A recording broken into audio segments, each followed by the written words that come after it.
దావీదు రాసిన కీర్తనల గ్రంథము 144వ దావీదు కీర్తన 5వ వచనం చదువుకుందాం. యెహోవా నీ ఆకాశమును వంచి దిగిరమ్ము, పర్వతములు పొగరాజునట్లు నీ వాటిని ముట్టుము. ప్రార్థన చేసుకుందాం. దయానిధి ప్రేమ స్వరూపమైన మా తండ్రి, నీకు వందనాలు, స్తోత్రములు. నీ విలువైన శ్రేష్టమైన నీ వాక్యమనే ఉదక స్నానము చేత మమ్మల్ని శుద్ధీకరించడానికి వాక్యమై మా హృదయములోనికి దిగివచ్చిన తండ్రి, నీకు స్తోత్రములు. ఈ లోకములోనికి నీవు రాకడలో, మా హృదయ రాకడలోనికి నీవు దిగివచ్చిన దేవా, నేడు మా యొక్క అంతరంగ జీవితమును ఫలింపును దయచేసి వాక్యానుగుణమైన జీవితమును మా ఎల్లరికూ అనుగ్రహింపజేసి నీ వాక్యము ద్వారా నేడు మమ్మలను బలపరిచి నడిపించుమని మా కొరకు వాక్యమై దిగివచ్చి ఉన్న యేసు నామమును అడిగి వేడుకొనుచున్నాము పరమ తండ్రి, ఆమేన్. ప్రియమైన విశ్వాసులారా, దేవుని బిడ్డలారా, దేవదేవుని యొక్క దేవుని ఆశీర్వాదము, ఆయన రాకడలో ఎత్తబడగలిగే ధన్యత నేడు ప్రభు మనందరి జీవితములకు అనుగ్రహింపజేసి మహిమను పొందును గాక, ఆమేన్. దేవుని యొక్క సాన్నిధ్యంలోనికి వచ్చిన ప్రియమైన వారులారా, బైబిల్ గ్రంథములో ప్రభు యొక్క రాకడను గురించి అనేకమైనటువంటి ప్రవచనములు బైబిల్ గ్రంథములో కనపడుతూ ఉన్నాయి. దావీదు రచించిన ఈ కీర్తనలలో ఇక్కడ ఒక మాట వ్రాస్తూ ఉన్నాడు: యెహోవా నీ ఆకాశమును వంచి దిగిరమ్ము. దిగువచ్చుట అనగా రాకడ. మరి దేవదాసాయి గారు రచించిన మరి కీర్తనలలో 86వ కీర్తనలలో కూడా దేవారము నీ రాక క్షేమము అని మరి అయ్యగారు రాసినటువంటి పాటలో కనపడుతుంది. బైబిల్ మిషన్ యొక్క సలాము, మన ప్రార్థన ఏమై ఉన్నదంటే ప్రభు రాకడ కొరకై ఉన్నది. నేడు దినమందు నా వాక్య భాగము 6 రాకడలలో ఉన్నటువంటి 7 రూపాలు కనపడుతూ ఉన్నాయి. ప్రభు యొక్క 6 రాకడలలో ప్రభు యొక్క 7 రూపాలను నేడు దినమందు సమయం ఉన్నంత వరకు కొద్దిగా మనం వివరించుకుందాం. మరి రాకడ ఎందుకొరకు? ఈ లోకములో మనము చూసినప్పుడు రాకడను గూర్చి అనేక రీతులుగా గత కాలమందు మనము వివరించుకుని ఉన్నప్పటికీ ఈ కడవరి కాలములో ప్రభు యొక్క రాకడ కొరకు మనము సిద్ధపడవలసిన వారమై ఉన్నాం. బైబిల్ గ్రంథములో చాలా రాకడలు కనపడుతున్నాయి, కానీ నేడు దినమందు 6 ప్రాముఖ్యమైన రాకడలలో ఉన్నటువంటి ప్రభు యొక్క 7 రూపాలను గురించి మనం విందాం.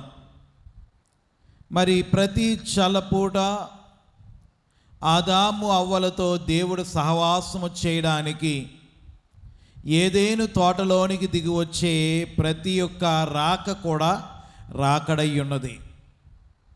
గనుక పితామహుల కాలములోను, ప్రవక్తల కాలములలోను, రాజుల కాలములలోను, అలాగుననే యాజకుల కాలములలో కూడా దర్శనముల ద్వారా, ప్రత్యక్షతల ద్వారా, స్వప్నముల ద్వారా ప్రభు యొక్క రాకడలు కనపడుతూ ఉన్నాయి. గనుక వీటిలో మరి ప్రాముఖ్యమైన రాకడలు మనము రెండు మనం చెప్పుకుంటూ ఉంటాం. అదేమిటంటే, ఒకటి నరుడిగా వచ్చిన రాకడ, రెండవది వరుడుగా వస్తున్న రాకడ. గనుక ఈ రెండు రాకడలను గురించి ప్రత్యేకముగా చెప్పుకుంటాం. ఎందుకంటే పాత నిబంధన గ్రంథములో మనకు కనపడేది ఏమిటంటే యేసుక్రీస్తు ప్రభు అనే దేవుడు ఈ లోకములోనికి నరుడిగా రానయ్యున్నాడనే ప్రవచనములు పాత నిబంధన గ్రంథములో కనపడుతూ ఉన్నాయి. ఆయన నరుడిగా దిగి వచ్చిన తర్వాత ఆయన వెళుతూ నా తండ్రి ఇంటి అనేక నివాస స్థలములు కలవు అని చెబుతూ నేనుండు స్థలములో మీరును ఉండులాగా నేను మరలా వస్తానని ప్రభువు చెప్పినటువంటి రెండవ రాకడ కనపడుతోంది. కనుక ఎలాగున మనం చూస్తే ఈ రాకడలో ప్రభు యొక్క రూపాలు ఎన్నో కనపడుతూ ఉన్నప్పటికీ ఈ దినమున మనము ధ్యానము చేసుకొనిచున్నటువంటి రాకడలను మనము ధ్యానము చేసుకుందాం. అదేమిటి అనగా మొదటి రాకడను గురించి మనం చూసినప్పుడు ప్రపంచంలో అద్భుతములకే అద్భుతమైనటువంటి రాకడ, నరుడిగా దిగి వచ్చినటువంటి రాకడ, సర్వమానవాళిని ఆయన సర్వమానవాళి కొరకు ఆయన ఈ లోకంలోనికి దిగి వచ్చినటువంటి రాకడ మొదటి రాకడ అయి ఉన్నది. గతించిన నెలలలో మనం జరుపుకొని ఉన్నాం. గనుక దేవుడు నరరూపమును ధరించుకొని ఆయన భూమి మీదకి దిగి వచ్చినటువంటి రాకడ మొదటి రాకడ. అసలు ఎందుకు మొదటి రాకడ మనం చేసుకోవాలి? మొదటి రాకడలో ప్రభు ఎందుకు కొరకు దిగి వచ్చి ఉన్నాడు? అసలు ఈ యొక్క రాకడ ఎందుకు కొరకు అనేది మనము చూస్తే గలతీ పత్రిక 6వ అధ్యాయము 7వ వచనంలో ఒక మాట కనపడుతోంది. గలతీ పత్రిక 6వ అధ్యాయము 7వ వచనము, మోసపోకుడి, దేవుడు వెక్కిరింపబడడు, మనుష్యుడు ఏమి విత్తునో ఆ పంటనే కోయును. చాలండి. ఎందుకొరకు దేవుడు వచ్చాడు? ఎందుకొరకు దేవుడు నరుడిగా ఈ లోకంలోనికి వచ్చినాడు అనగా మనుష్యుడు ఏది విత్తాడో ఆ పంటనే కోస్తున్నాడు. గనుక మనుష్యుడు విత్తినటువంటి పాపం అనే పంటను, ఆ పాపమును వలన వచ్చి జీతమైనటువంటి మరణమును మనుష్యుడు జయించలేక నిత్య నరకాగ్నిలోనికి వెళ్ళిపోవలసి వచ్చినది. కనుక దేవుడే ఎలా వచ్చాడంట? నరుడై దిగి వచ్చి ఉన్నాడు. నరుడు విత్తినటువంటి పాపం అనే పంటను తాను అనుభవించి తన మరణము ద్వారా మానవుని యొక్క మరణమును తీసివేసి చిరజీవమును ఇవ్వడానికి వచ్చి ఉన్నాడు. ఆయన ఎందుకొరకు వచ్చినాడు అంటే పాపమునకు ఉన్నటువంటి బలము ఏమిటి అనగా మన బలహీనత. పాపమునకు ఉన్నటువంటి బలము ఏమిటి అనగా మన రోగము. పాపమునకు ఉన్నటువంటి మన బలహీనత బలము ఏమిటి అంటే మనకున్నటువంటి వ్యాధి బాధలు, మనకున్నటువంటి శోధనలు. గనుక ఇవన్నీ పాపమునకున్నటువంటి బలమై ఉన్నది. ఇవి మనకు బలహీనతగా మన జీవితంలోనికి వచ్చి ఉన్నది. గనుక తద్వారా బలహీనత పెరిగి జబ్బుగా మారి అది రోగమై చివరికి ఎక్కడ దారితీస్తుందంటే మరణమునకు దారితీస్తుంది. గనుక మనుష్యుడు విత్తినటువంటి పాపమనే విత్తనము దినదినము పెరిగి నేను ఎక్కడ నడిపిస్తుందంటే మరణమునకు నడిపిస్తుంది. మానవ జీవితంలో ఇదిగో పాపము దినదినము పెరుగుతూ, పాపము మనిషిని ఏలుతూ, పాపమని నిన్ను ఎక్కడ నడిపిస్తుందంటే మరణము దగ్గరికి, మరణము ద్వారా నిత్య నరకాగ్నిలోనికి నిన్ను నడిపిస్తుంది. గనుక అందుకే మనం చెప్పుకుంటాం, క్రిస్మస్ పండుగ కాలములో మనం చెప్పుకుంటాం, యేసుక్రీస్తు ప్రభుని బాలుడు పాపము నుండి నిన్ను విమోచించడానికి, వ్యాధి బాధల నుండి నిన్ను రక్షించడానికి, మరణమును తప్పించడానికి, నరకమును నీవు కొట్టివేయడానికి ఆయన ఈ లోకములోనికి నరుడిగా ఉద్భవించి ఉన్నాడని మనం చెప్పుకుంటాం. దేవుడు ఎందుకు నరుడై ఉన్నాడు అంటే మానవునికి చిరజీవమనివ్వడానికి ఆయన ఈ లోకములోనికి నరుడిగా ఉద్భవించి ఉన్నాడు. గనుక అసలు ఎందుకు మానవుని కొరకు ఆయన ఈ లోకములోనికి ఎందుకు వచ్చినాడు అనగా మానవుడు విత్తినటువంటి పంటను తన పొందుకొని మానవునికి నిత్య జీవమును ఇవ్వడానికి వచ్చి ఉన్నాడు. అందుకని ప్రభు అంటున్నాడు, నేనే మార్గమును సత్యమును జీవమును. గనుక ఈ దినమున జీవమైనటువంటి దేవుడు జీవ మార్గములో నేను నడిపించడానికి ఆయన నరుడిగా వచ్చి ఉన్నాడు. మొదటి రాకడలో ఈయన ఎలా కనపడుతున్నాడనగా శిశువుగా కనపడుతూ ఉన్నాడు. మొదటి రూపము నరునిగా. ఆయన దేవుడిగా దిగిరాలేదు, కానీ ఆయన నరుల కొరకు నరుడిగా దిగి వచ్చి ఉన్నాడు. గనుక తను తాను తగ్గించుకుని దిగి వచ్చి ఉన్నాడు. ఇది మొదటి రాకడ. గనుక మొదటి రాకడలో రెండవ రూపం ఏమిటి అనగా రక్షకుని యొక్క రూపము. ఏ రూపం అంట? మత్తయి సువార్త 18వ అధ్యాయము 20వ వచనంలో మనం చూస్తే, మత్తయి సువార్త 18వ అధ్యాయం 20వ వచనము. గనుక బైబిల్ గ్రంథంలో మనం చూస్తే ఇది రెండవదిగా కనపడుతున్నటువంటిది. గనుక ప్రభు వాక్య రూపములో మనిషి హృదయంలోనికి వచ్చేవాడై ఉన్నాడు. దేవదాసాయి గారు మరి చెబుతూ ఒక మాట అన్నారు, మానవుని యొక్క హృదయము దేవునికి ఆలయమై ఉండాలంట. మన హృదయం ఏమై ఉండాలి? దేవునికి ఆలయమై ఉండాలి, తన సన్నిధి అయి ఉండాలి. ఎందుకనగా ఎక్కడ ఇద్దరు ముగ్గురు నా నామమును కూడి ఉందరో వారి మధ్య నేను ఉన్నాను అని చెప్పినటువంటి దేవుడు మన హృదయంలోనికి దేవుడు దిగి రావాలి. గనుక ఈ దినమున మన హృదయము దేవునికి ఆలయమై ఉండాలి. కానీ దుష్టుడైనటువంటి సాతానే మన హృదయాలను పాపము చేత కలంకము కలిగించాలని శరీరాశను, నేత్రాశను, జీవపుడంబము చేత పాడు చేయించున్నాడు. గనుక ఈ దినమున మన జీవితమే కలంకములోనికి పోవడానికి గల కారణం ఏమిటంటే శరీరాశ, నేత్రాశ, జీవపుడంబము. గనుక బైబిల్ గ్రంథంలో మనం చూస్తే వీటి ద్వారా పాడు చేయడానికి వచ్చినప్పుడు యేసుక్రీస్తు ప్రభువే ఇదిగో దేవుడే తన రక్షణ మహాసంకల్పను బట్టి దేవుని యొక్క హృదయానుసారుడిగా మార్చడానికి మన హృదయంలోనికి వాక్యమై దిగి వచ్చి ఉన్నాడు. ఈ దినమున దేవుని వాక్యము కొరకు ఎవరైతే వారి హృదయాలను తెరుస్తారో వారి హృదయాలు దేవునికి ఏమై ఉంటాయంట? ఆలయమై ఉంటాయి. గనుక దేవుని వాక్యమును మనం నింపుకున్నప్పుడు, హృదయ శుద్ధి అనేది మనలోనికి వచ్చినప్పుడు మన జీవితంలో ఉన్నటువంటి ప్రతిదీ పరిశుద్ధపరచబడుతుంది. గనుక దేవుని బిడ్డలారా, మనలోనికి దేవుని వాక్యము మన హృదయంలోనికి నింపుకోవాలి. గనుక దేవుని బిడ్డలారా, దావీదు అంటున్నాడు 119వ దావీదు కీర్తన 11వ వచనంలో మనం చూస్తే, నీ ఎదుట నేను పాపం చేయకున్నట్లు నా హృదయములో నీ వాక్యమును ఉంచుకొని ఉన్నాను. గనుక నేను పాపము చేయకున్నట్లు నీ వాక్యముతో నా హృదయమును నింపుము అని ఎవరైతే ప్రార్థిస్తారో వారి హృదయము దేవునికి ఆలయమై ఉంటుంది. గనుక దేవుని బిడ్డలారా, ఈ దినమున ప్రతి వారి యొక్క హృదయములోనికి దేవుడు దిగి వచ్చేవాడై ఉన్నాడు. గనుక దేవుడు వాక్య రూపములో మన హృదయములోనికి దిగి వచ్చినప్పుడు మనము దేవుని ఎదుట, లోకము ఎదుట నిర్దోషులముగాను, నిష్కలంకముగాను, మహిమగల సంగముగా మనల్ని మార్చడానికి వాక్యమని ఉదక స్నానము చేత మనల్ని ఏం చేస్తున్నాడంట? శుద్ధి చేయించు ఉన్నాడు.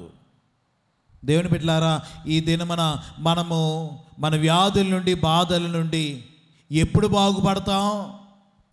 ఎప్పుడు స్వస్థత కలుగుతుంది? మనకున్నటువంటి ఇరుకు ఇబ్బందులు ఎప్పుడు తొలుగుతాయి? మనకున్నటువంటి శ్రమల్లో నుండి ఎప్పుడు విడుదల పొందుతాము?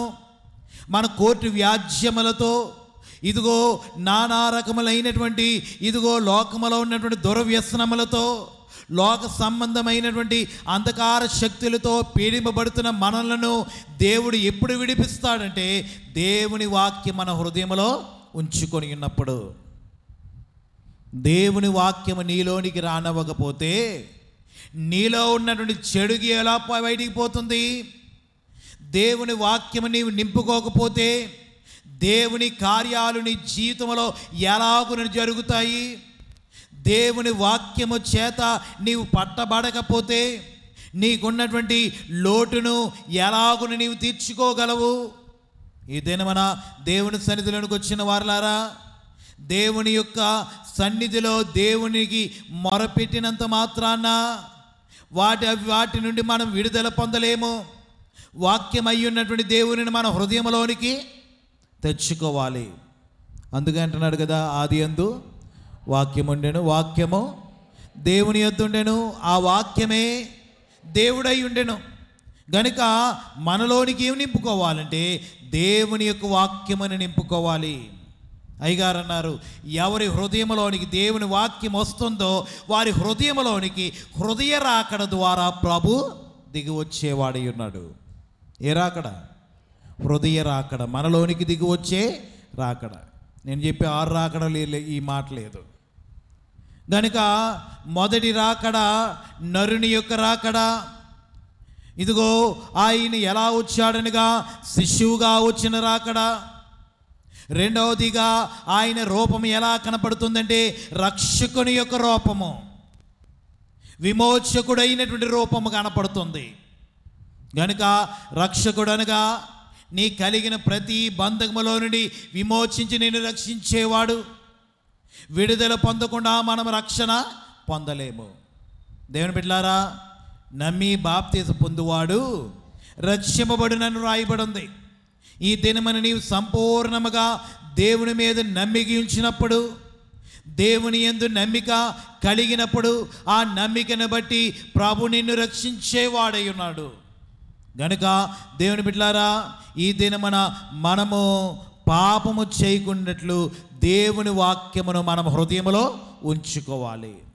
గనుక దేవుని ఎదురుకు దిగి వచ్చిన వారలారా, ఈ దినమున ప్రభు యొక్క రాకడ అతి ప్రాముఖ్యమైనది. నేనంటాను, ఈ మొదటి రాకడ లేకపోతేనంట మిగతా ఏ రాకడలు లేవు. గనుక మొదటి రాకడ 2 రూపాలు, ఒకటి నరుని రూపము, రెండవది రక్షకుని రూపము. గనుక ఇప్పుడు 2వ రాకడలోనికి వద్దాం. మొదటి దశలోనికైలుగు రాసిన పత్రిక 4వ అధ్యాయము 16వ వచనములో మనం చదువుకుంటే, ఆర్భాటముతోను ప్రధాన దూత శబ్దముతోను దేవుని బూరతోను పరలోకము నుండి ప్రభు దిగి వచ్చును. చాలండి. ఎవరు వస్తున్నారంట? ఏమండి, మొదటి రాకడ జరిగిపోయినది, 2వ రాకడ జరగనే ఉంది.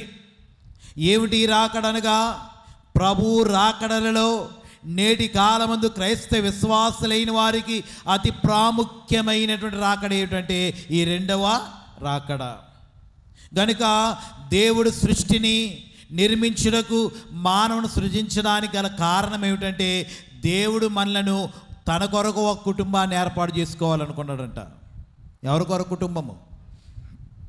ఏమండి, దేవుని కొరకు ఒక కుటుంబాన్ని ఏర్పాటు చేసుకోవాలనుకున్నాడు. ఇది అనాది కాల దేవుని యొక్క ఆలోచన అయింది.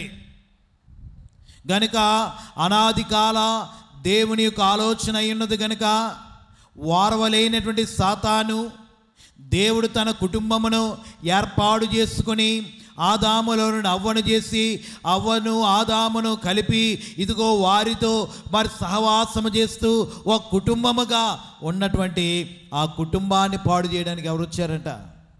వారవలేనటి సాతాను నరుని తలంపులలో పాపమును ప్రవేశపెట్టాడు. ఏం పట్టాడంట? పాపమును ప్రవేశపెట్టాడు. పాపమును ప్రవేశపెట్టి దేవుని నుండి ఎడబాటు చేశాడు. దేవునికి మానవునికి ఎడబాటు వచ్చినది కారణం ఏమిటంటే ఈ పాపమే. ఈ పాపం అంట దేవునిని 3 రీతిలుగా చేసేసిందంట, తండ్రిగాను, కుమారునిగాను, పరిశుద్ధాత్మనుగాను. గనుక దేవుని నుండి ఎడబాటు చేసినటువంటి మానవుని తిరిగి ఇదిగో 2వ ఆదామైనటువంటి యేసుక్రీస్తు ప్రభువే తన శిలువ ద్వారా తన స్వరక్తము చేత మానవుని పరిశుద్ధపరిచి తన ఆత్మ చేత అలంకరించుకొని ఆదాము పోగొట్టుకున్నటువంటి మహిమ స్థితిని ఆదాముకి అనగా నరులైన వారికి ఇచ్చాడు.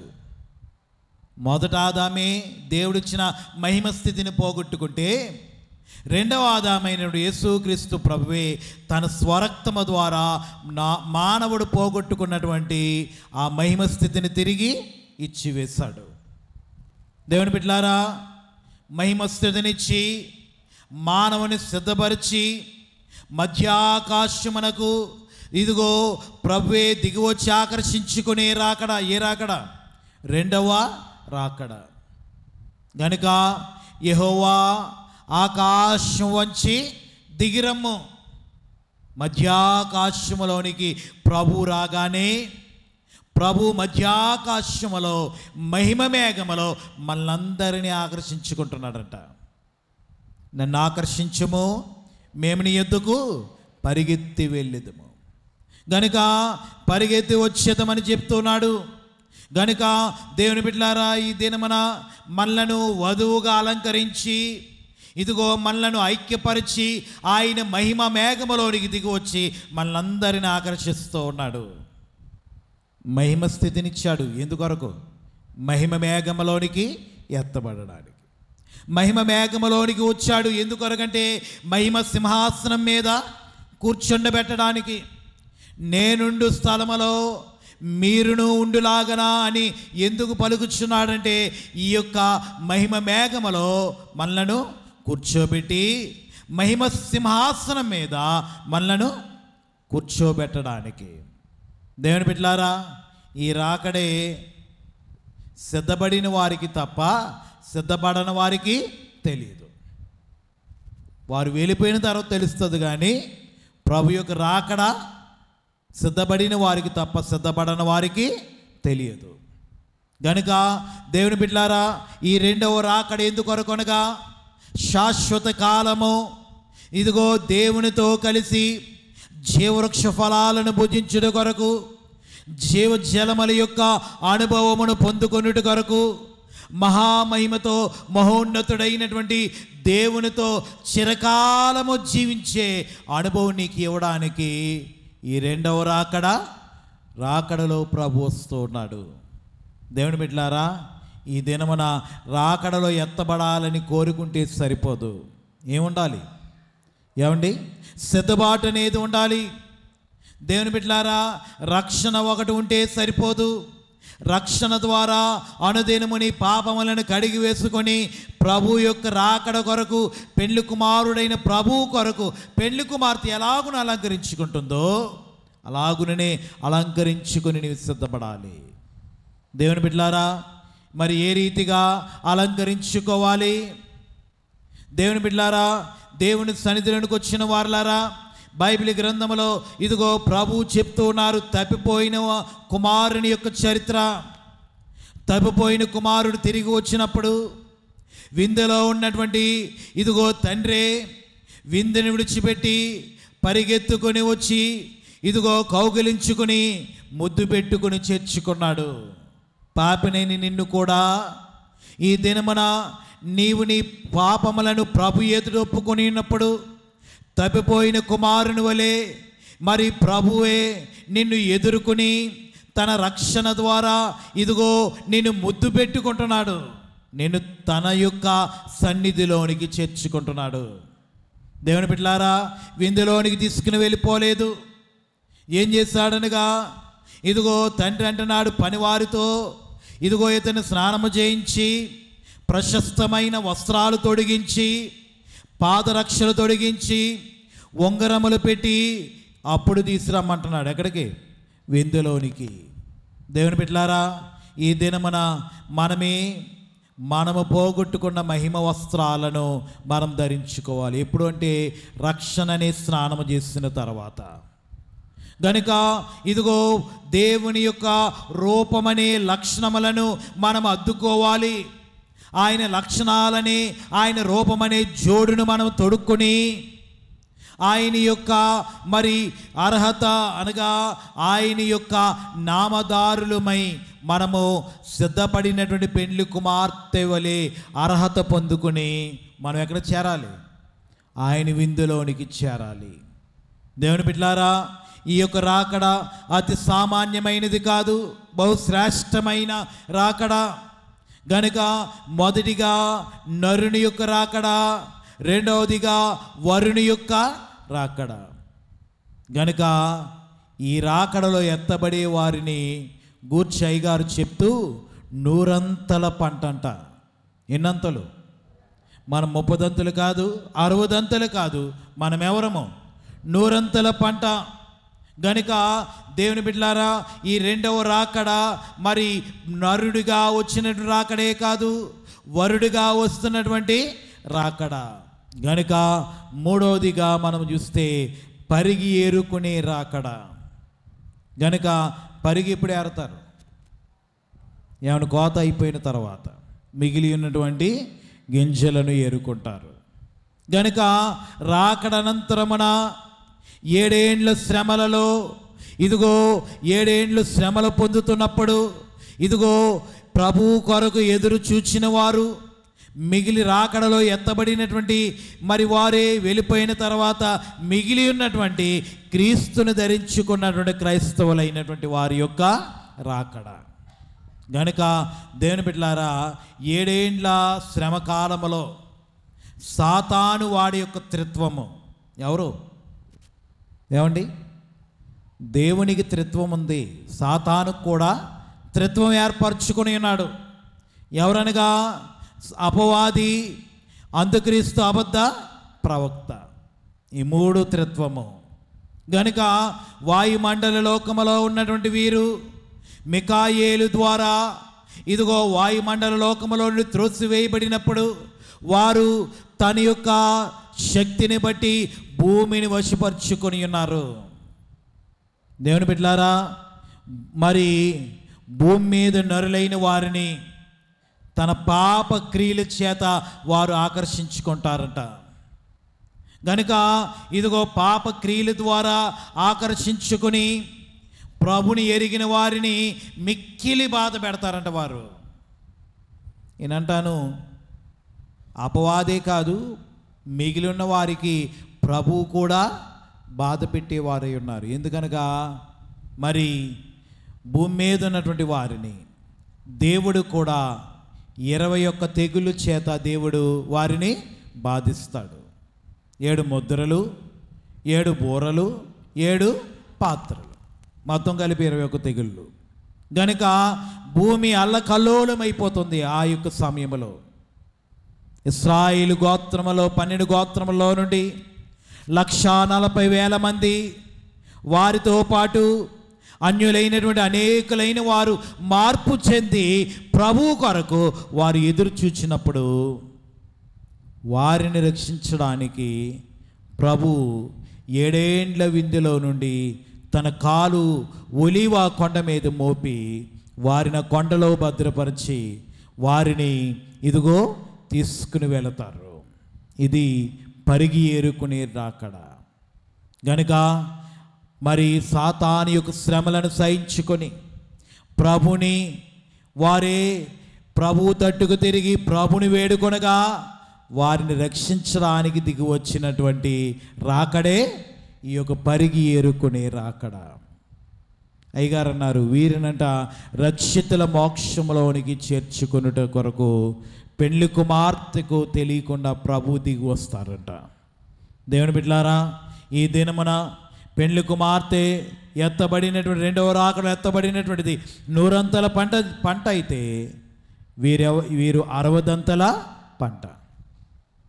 నేనంటాను 30 పంట కూడా ఉంది. 1000 ఏండ్ల పాలనలో కనపడుద్ది. అది 1000 ఏండ్ల పాలనలో దేవుని యొక్క సువార్త సేవ 100 ప్రకటింపబడినప్పుడు మార్పు చెందిన వారు 30 పంట. గనుక ఎప్పుడైతే ఈ రాకడైనదో, రాకడ అనంతరమున హర్మెగెద్దోన్ అనే ప్రాంతంలో ఇదిగో దేవునితో యుద్ధము, మరి అపవాదితో యుద్ధము చేయడానికి దేవుడు దిగి వస్తాడు. ఇదిగో ఆయన మేఘారుడై వచ్చుచున్నాడు, ప్రతి నేత్రం ఆయనను చూచును, ఆయనను పొడిచిన వారు చూచెదరు, భూజనులందరూ ఆయన చూచి రొమ్ము కొట్టుకుందురు. అవును, ఆమేన్. గనుక దేవుని బిడ్డలారా, అపవాది పక్షముగా యూదులైన వారు కొందరు, అన్యులైన వారు కూడా ప్రభువునకు వ్యతిరేకముగా నిలవబడే కాలము ముందుంది. గనుక సాతానుతో యుద్ధము చేసి, ఇదిగో అపవాది మట్టులేని గొయ్యిలోను అంత్యక్రీస్తును అబద్ధ ప్రవక్తను నిత్య నరకాగ్నిలో పడవేసి ప్రభు రాజ్యమేలడానికి దిగి వస్తాడు. గనుక ఎన్నో రాకడిది? 4వ రాకడ. ఆయన రారాజుగా దిగి వస్తున్న రాకడ. ప్రకటన గ్రంథము 20వ అధ్యాయము 6వ వచనములో మనం చదువుకుంటే, బైబిల్ గ్రంథములో మనం చూస్తే, వీరు దేవునికిని క్రీస్తునకును యాజకులై క్రీస్తు కూడా 1000 సంవత్సరములు రాజ్యము చేయుదురు. గనుక 1000 ఏండ్లు పరిపాలించడానికి ఆయన రారాజుగా, ప్రభుల ప్రభువుగా శాంతి పరిపాలన చేయడానికి ప్రభువే పెండ్లి కుమార్తెతో కలిసి దిగివచ్చే రాకడ. 1000 ఏండ్ల పాలనలో రాజుగా వచ్చినటువంటి రాకడ. ఆదాము పాపమును బట్టి భూమి శపింపబడినది. కానీ పెండ్లి కుమార్తె, ఇదిగో పెండ్లి కుమారుడైన ప్రభు ఈ యొక్క భూమి మీదకి దిగి వచ్చినప్పుడు పెండ్లి కుమార్తె యొక్క పాదము తగలగానినట భూమి క్రొత్త భూమిగా మార్చబడుతుంది. అయ్యగారు అన్నారు, ఏ స్త్రీ ద్వారా పాపము అనగా ఆజ్ఞను అతిక్రమించిందో, ఎవరి ద్వారా భూమి శపింపబడిందో, తిరిగి ఆ పెండ్లి కుమార్తె ద్వారా భూమి ఏం చేయబడుతుందంట? ఏమైనా క్రొత్త భూమిగా మార్చబడుతుంది, క్రొత్త ఆకాశముగా మార్చబడుతుంది. దేవుని బిడ్డలారా, మరి బైబిల్ గ్రంథంలో మనం చూస్తే ఏదేను తోట ఆదామవల కాలంలో ఒక భాగమైతే ప్రభు వచ్చేటప్పుడంట భూమంతా ఎలా ఉంటుందంటే ఏదేను తోట వలె ఉంటుందంట. ఏ చెట్టుకు మరి ఫలము లేని చెట్టు ఉండదంట, పువ్వులు లేని చెట్టు ఉండదు. ప్రతి చెట్టుకు చిగురు ఉంటుంది. భూమి తన 100 పంట రేపు 1000 ఏండ్ల పాలనలో ఇస్తుందంట.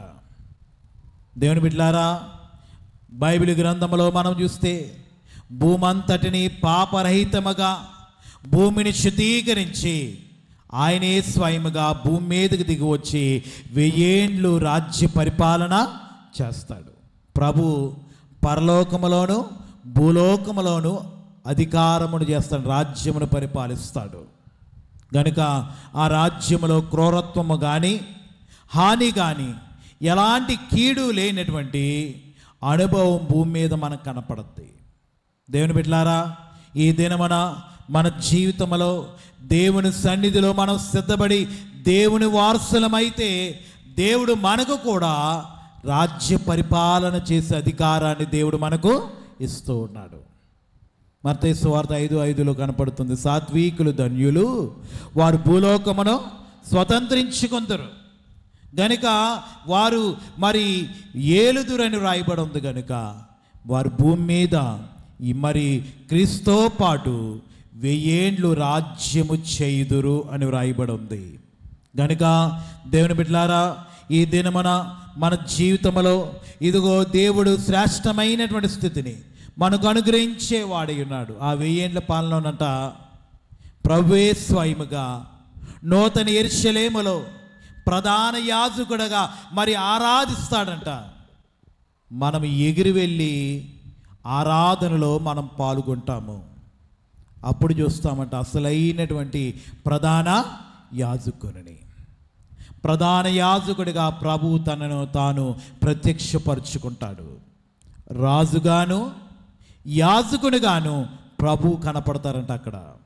గనుక దేవుని బిడ్డలారా, 1000 ఏండ్ల పాలనలో సంపూర్ణముగా ఇదిగో ఈ యొక్క సువార్త ప్రయాణింపబడుతుంది. గనుక 1000 ఏండ్ల పాలనలో ప్రభువే పరలోకం ఎలా ఉంటుందో భూలోకము కూడా అలాగే ఉంటుందంట, అట్టి మహిమతో నింపబడుతుంది. గనుక ఆదామవ్వలకు ఇచ్చిన మొదటి దీవెన పెండ్లి కుమార్తె ఇక్కడ నెరవేర్చబడుతుందంట. ఈ రాకడలో ప్రభు ఈ యొక్క రాకడ ద్వారా నరునితో సహవాసము చేయడానికి ఆయన దిగి వస్తూ ఉన్నాడు.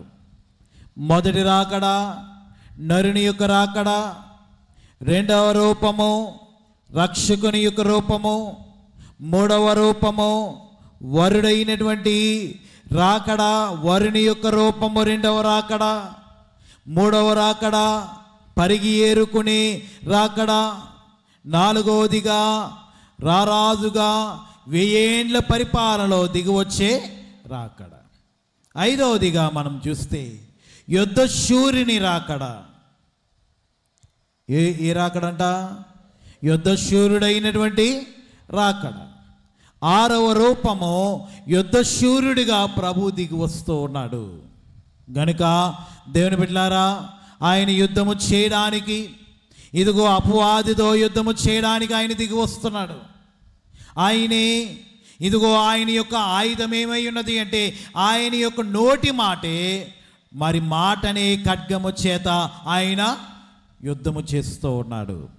హర్మెగద్దోను స్థలములో అలాగునని గోగు మాగోగు అని ఇదిగో సైన్యములను ఏర్పరచుకుని అపవాదైనటువంటి సాతాను ప్రభు మీదకు మరి వచ్చినప్పుడు ప్రభు యుద్ధము చేస్తూ ఉన్నాడు. యుద్ధ శూరుడైన రాకడ. ఈ రాకడలో అపవాదిని ఇదిగో జయించి అపవాదిని ఎక్కడ పడవేస్తాడు? నిత్య నరకాగ్నిలో పడవేస్తాడు. దేవుని బిడ్డలారా, ఈ దిన మన జీవితంలో కూడా యుద్ధ శూరుడైనటువంటి ప్రభువే ఇదిగో ఆయన జయించి ఉన్నాడు. గనుక నేడు మనందరికీ ఏమిస్తున్నాడు? జయమునిస్తున్నాడు. ఆయన పాపమును జయించాడు, మరణమును జయించాడు, ఇదిగో అపవాదిని జయించాడు, ఆయన లోకమును జయించి ఉన్నాడు. ఈ దినమున మనము కూడా జయశీలుడైనటువంటి ప్రభు యొక్క బిడ్డలమైనటువంటి మనము కూడా ఏం జయించాలి? ఏమన్నా పాపమును, లోకమును, నీకున్నటువంటి వ్యాధి బాధలను, నీకున్నటువంటి ఇదిగో హింసలను, నీకున్నటువంటి శ్రమలను, వీటన్నిటినీ యేసు వైపుకు చూచుచు ఏం చేయాలంట? జయించవలసిన వారమై ఉన్నాము. ప్రభు వైపుకు చూస్తేనే జయము, లోకం వైపుకు చూస్తే జయము రాదు. దేవుని వాక్యము చేత నింపబడిన నీవు విశ్వాసముతో దేవుని తట్టుకు చూస్తూ మనకున్నటువంటి ప్రతి బంధకములో నుండి మనము విడుదల పొందాలి. ఎందుకనగా మన ప్రభు ఎలా వస్తున్నాడు? ఆయన యుద్ధ శూరుడిగా వస్తూ ఉన్నాడు. నీ పక్షముగా వ్యాజ్యమాడడానికి దిగి వస్తూ ఉన్నాడు. గనుక ఇశ్రాయేలైన వారు అరణ్యములో నడుస్తున్నప్పుడంట ఇరుగు పొరుగు వారు, దేశాల వారు గడగడ వణికిపోయేవారు. కారణం ఏమిటంటే వారితో ఎవరున్నారు? దేవుడు ఉన్నాడు. వారి పక్షముగా ఎవరు పోరాడుతున్నారు? ఇశ్రాయేలు కాదు పోరాడేది, దేవుడే పోరాడుతూ ఉన్నాడు. ఆయన ఎదుట ఏ ఆయుధము వర్ధిల్లదు. దేవుని బిడ్డలారా, ఈ దినమున మన పక్షముగా పోరాడేది ఏమిటి? గనుక మన విశ్వాసం ఏమై ఉన్నదంటే పరమదేవుడైన పక్షమై ఉండగా నరుడేమి చేయగలడు? పాప హరుడేమి చేయగలడు?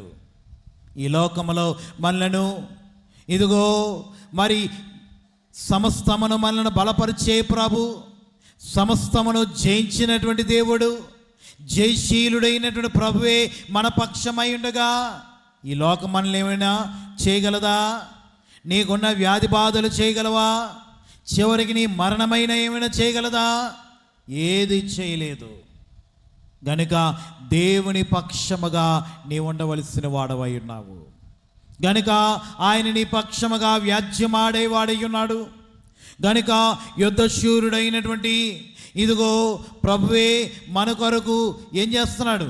మన పక్షముగా యుద్ధము చేస్తూ ఉన్నాడు. గనుక ఆయన ఎదుటి నిలవగలిగిన వాడెవడునో లేడు. దావీదు అంటున్నాడు, ఇదిగో ఈ యొక్క నా దేవుని ఎదుట ఈ సున్నతి లేనటువంటి ఫిలిస్తీయుడు ఏ పాటివాడు అని గొలియాతు ముందుకు వెళ్ళిపోతూ ఉన్నాడు. ఎందుకనగా దావీదు వెనక నిలబడిన వాడెవరు? దేవుడే.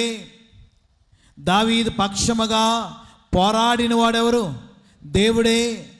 దావీదు పక్షముగా గొలియాతును సంహరించిన వాడెవరు? దేవుడే.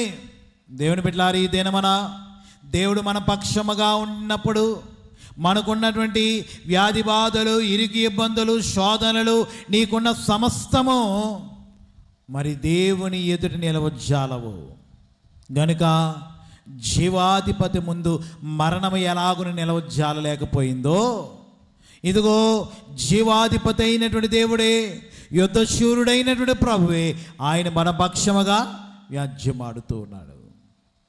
గనుక యాయీరు కుమార్తె చనిపోయినది బాగు చేయాలని ప్రభుని తీసుకొస్తున్నాడు. ఆయన ఇంకా ఇంటికి చేరక మునిపే ఎదురైపోయినది, నీ కుమార్తె చనిపోయినది. ఆయన ఎందుకు మరి శ్రమ పెడతావు? ఆయన ఎందుకు కష్టపెడతావు? నీ కుమార్తె చనిపోయినది. జీవాధిపతి వస్తున్నప్పుడు మరణము మరి ప్రభు ఎదుట నిలవలేకపోయినది గనుక తలుతాకుమి అనగానే, చిన్నదానా లెమ్మనగానే దిగ్గున లేచి నిలబడింది. దేవుని బిడ్డలారా, మన పక్షముగా పోరాడేవాడు, మన కొరకు యుద్ధశూరుడైనటువంటి వాడు ఎవరంటే మన ప్రభు అయిన యేసుక్రీస్తు ప్రభు. ఆయన యందు విశ్వాసముంచుదాము. నమ్ముటి నీ వలనైతే నమ్మువానికి సమస్తము సాధ్యమే. దేవుని బిడ్డలారా, ఈ దినమున మనము దేవుని తట్టుకు చూడవలసిన వారమై ఉన్నాము గనుక ఆయన తన నోటి మాటనే ఖడ్గము చేత మనలను బాగు చేస్తూ ఉన్నాడు. నోటి మాటని ఖడ్గము చేస్తూ ఆయన యుద్ధము చేస్తూ ఉన్నాడు గనుక ఆరోదిగా మరి 6వ రాకడ న్యాయాధిపతిగా దిగి వస్తున్నటువంటి రాకడ.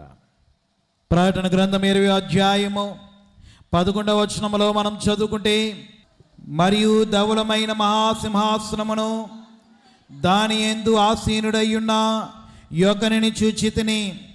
భూమి ఆకాశములు ఆయన సముఖము నుండి పారిపోయిను, వాటికి నిలువ చోటు కనపడకపోయెను. మరియు గొప్పవారేమి కొద్దివారేమి మృతులైన వారందరూ ఆ సింహాసనం ఎదుట నిలవబడి ఉండుట చూచితిని. అప్పుడు గ్రంథములు విప్పబడిను, మరియు జీవ గ్రంథమును వేరొక గ్రంథమును విప్పబడిను. ఆ గ్రంథముల యందు వ్రాయబడి ఉన్న వాటిని బట్టి తమ క్రియలు చొప్పున మృతులు తీర్పు పొందిరి. గనుక దేవుని బిడ్డలారా, ప్రభు ధవల సింహాసనము పైన కూర్చొని అంత్య దినమున అంత్య తీర్పు తీర్చుటకు న్యాయాధిపతిగా రహస్య స్థలమందు తీర్పు తీర్చే రాకడ.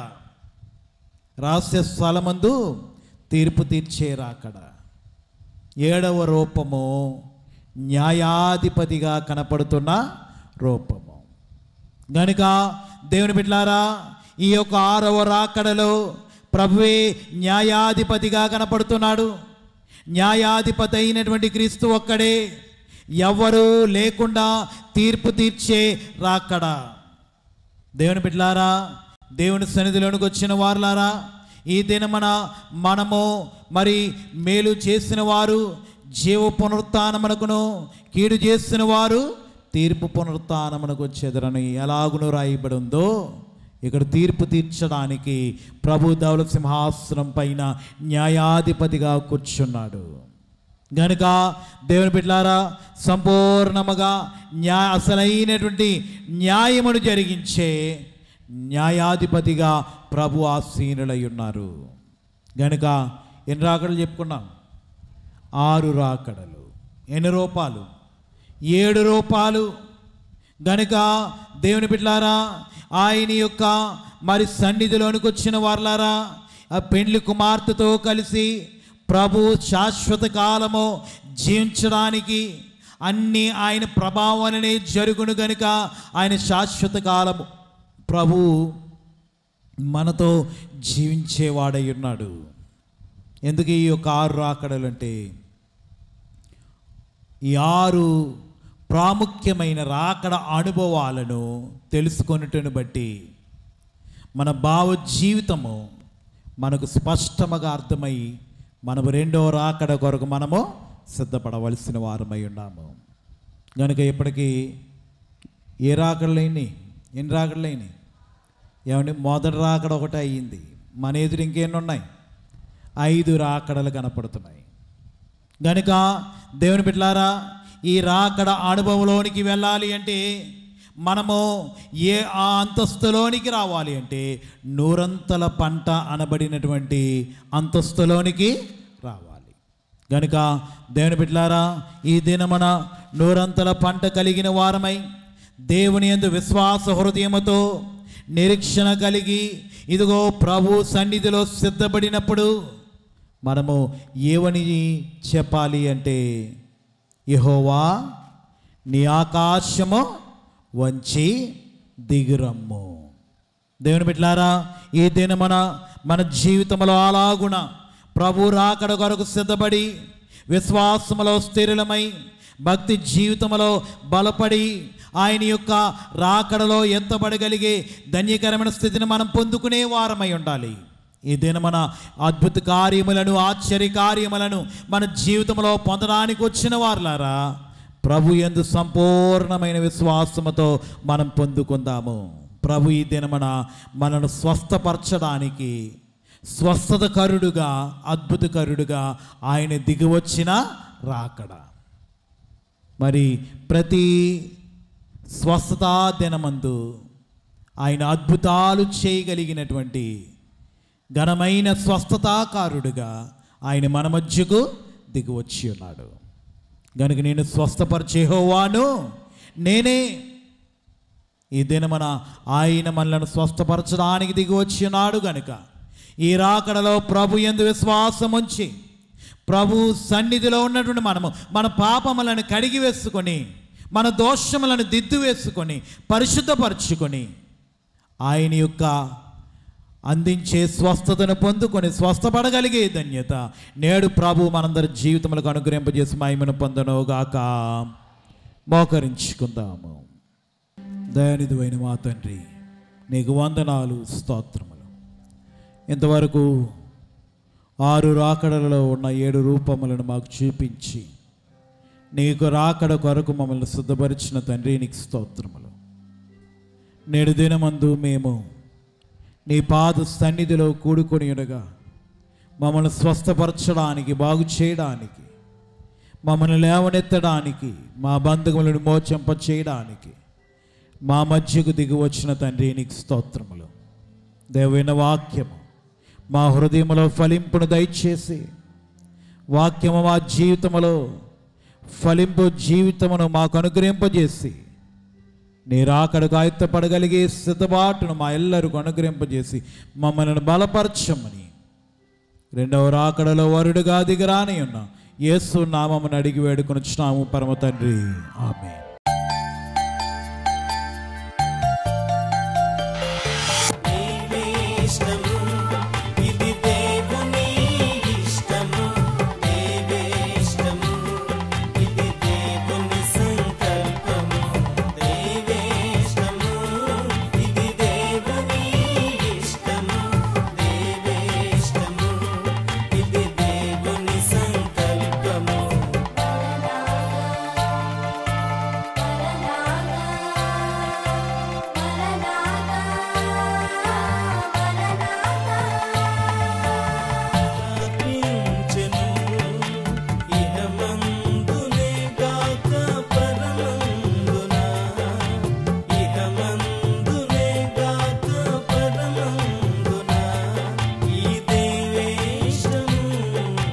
నిలిచి